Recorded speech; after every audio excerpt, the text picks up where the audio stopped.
Thank you very much. My name is Aron Shaviv. I served as the campaign manager and the chief strategist for Prime Minister Netanyahu's recent election campaign. Just because of the time limit, I'm going to talk about two specific points. One is a tactical one, the second is a strategic. The tactical one is up on screen, and I don't have any other slides. So this is probably the best performing video that we did. I want to talk about it a little bit. If you can hit play. There's English subtitles. Volume? All right, stop it. בביסיטר, אנחנו מאחרים. Yeah.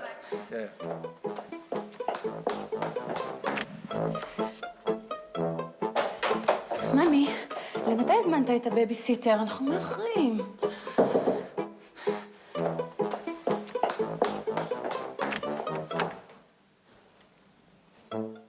וואי, ראש הממשלה. איזה כבוד. מה אתה עושה פה? הזמנתם בייביסיטר? קיבלתם ביביסיטר. איפה הילדים? אבל אתה ראש הממשלה. אתה תשמור לנו על הילדים? תראו, זה או אני, או ציפי ובוז'י. לא. בוז'י, הילדים שלנו צריכים לשמור עליו. עד שנחזור לא יהיה לנו בית. הוא אפילו ימסור את השטיחים. וציפי? ציפי, שעתיים במקום אחד. עד שתחזרו, היא בטח כבר תעבור לשכנים. בבחירות הקרובות, אתם בוחרים מי ישמור על הילדים שלנו. בבחירות הקרובות, מצביעים רק הליכוד. די, ציפי. שלום. לא בכל תנאי. Again. ממי. So this was absolutely our best campaign ad. And what I want to talk about is, in the tactical level, the end of the era of the 30-second TV ad. This ad performed so well, mainly because it was what we call infotainment. The time where you could ram a message down voters' throats on TV is essentially over. The whole idea of the 30-second ad is built on two premises. The first one is the cost of advertising on TV. And so you want to keep it as short as possible because of the cost. And the second is that you have a captive audience. You're sitting at home, you're watching a TV show, and your TV show gets cut in the middle, and we run a bunch of ads, and we hope that you watch them waiting to get back to your TV show. And the 30-second issue is also an issue of retaining the attention of the viewer. Well, what we found was that this was so effective, this type of infotainment. Let me run some numbers for you.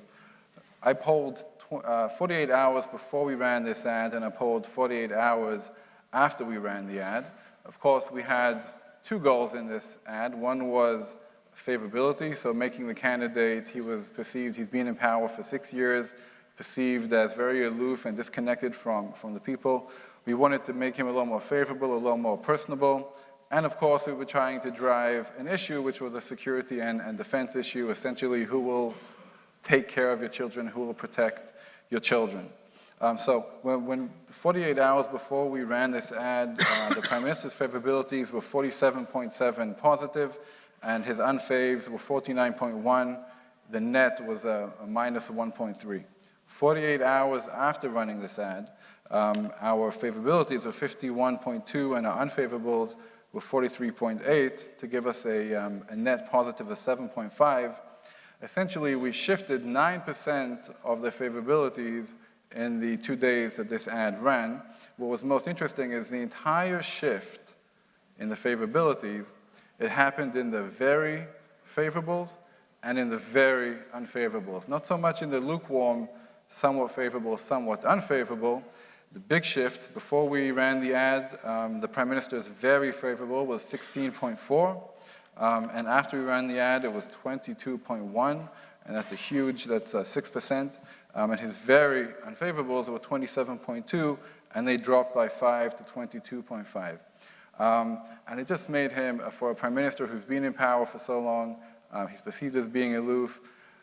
Of course, he enjoyed making the ad, and he's a great actor, but it made him very personable and very, very approachable.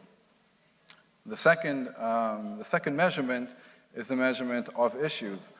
What made this ad so good beyond the fact that it was entertaining and it was fun and it was unexpected, the message was as sharp as a razor. And the message was about security and defense. 48 hours before running this ad, we essentially had two issues in the campaign. One was cost of living, the second was security and defense. So before we ran the ad, 38.6% of voters, the number one issue was cost of living, and 28% security. So there was about a 10% delta between security and cost of living. 48 hours after running the ad, that shifted by 11%. So after we ran the ad, 35% of voters, it's from 28 to 35% of voters cared primarily, were interested in security and defense issues, and cost of living dropped from 38.6 to 33.6, a total swing of about 11.5%.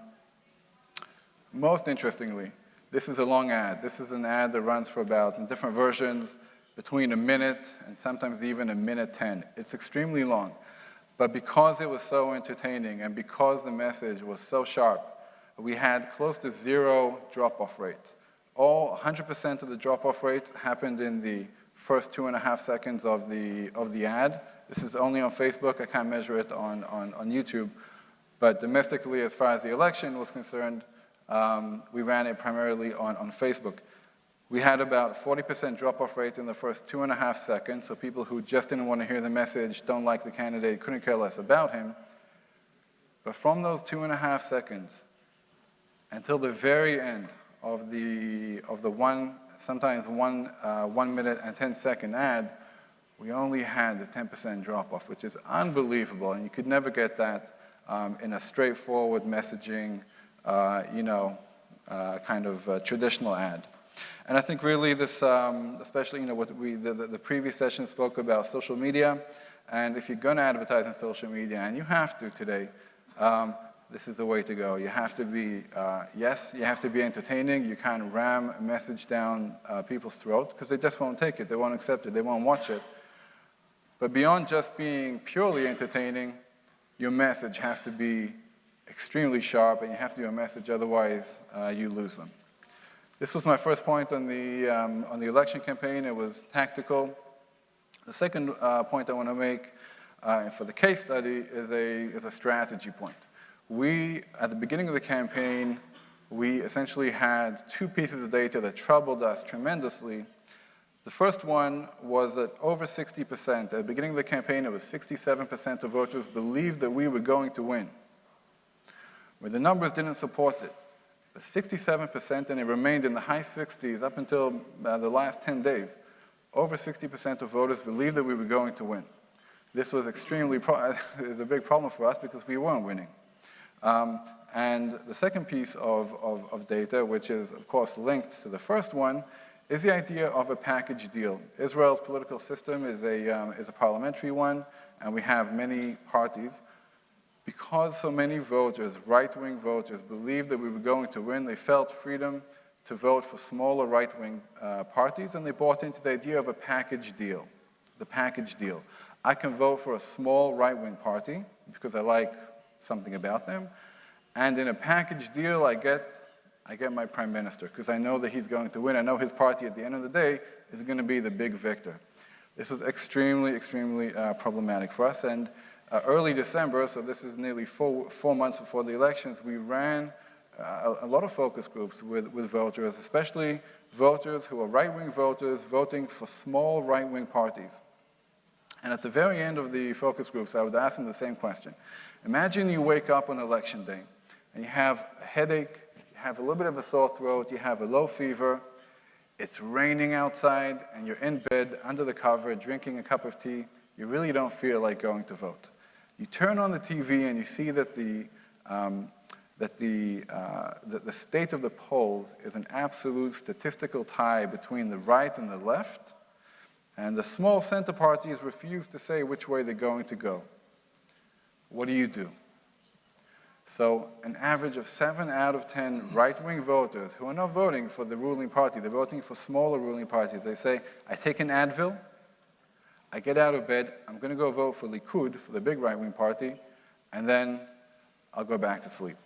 The remaining three and a half voters stay in bed. They don't even go to vote for their own small right-wing party.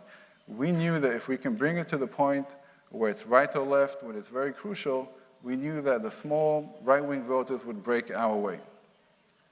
So, of course, we didn't design the situation, but 96 hours before Election Day, public polling and our internal polling as well showed us down. My polling had us at 19 to 24, losing. Public polling was 20 to 24, 25. And what we decided to do at that point was to pull the trigger on what we called the reverse packaging strategy. I said there was a package deal where right-wing voters felt comfortable voting for a small right-wing party, and in a package deal, they get a prime minister. What we tried to do is to engineer a reverse packaging, saying, no, you vote for the prime minister, and with it, as a package deal, he will bring in the small right-wing parties.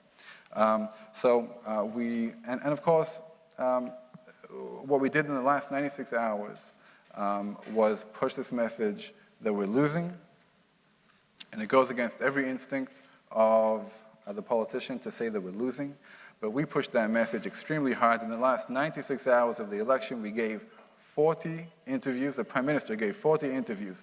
We gave it to national TV, national radio, we gave it to local radio, we gave it to online media.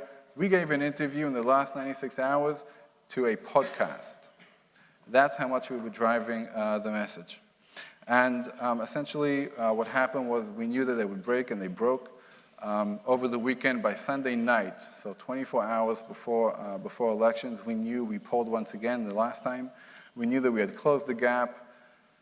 And when we went into Election Day, we knew that we'd closed the gap, we were tied, we were still enjoying positive momentum, and the result, of course, was apt. Even we underestimated how strong it was, but there was a great swing. If I'll sum up on the strategy, the three lessons that we learned, number one is you have to have a strategy. If you play this tactically, day by day, your instinct is to say, of course we're not losing, I have confidence in the party, I don't believe the polls, the only poll that really counts is on Election Day, and that would have been a terrible mistake. We knew that we could get them to swing, and we planned it 3 months ahead of time. The second one is using public opinion testing, polling, focus groups. If you don't do that, then you're just engaging in guesswork.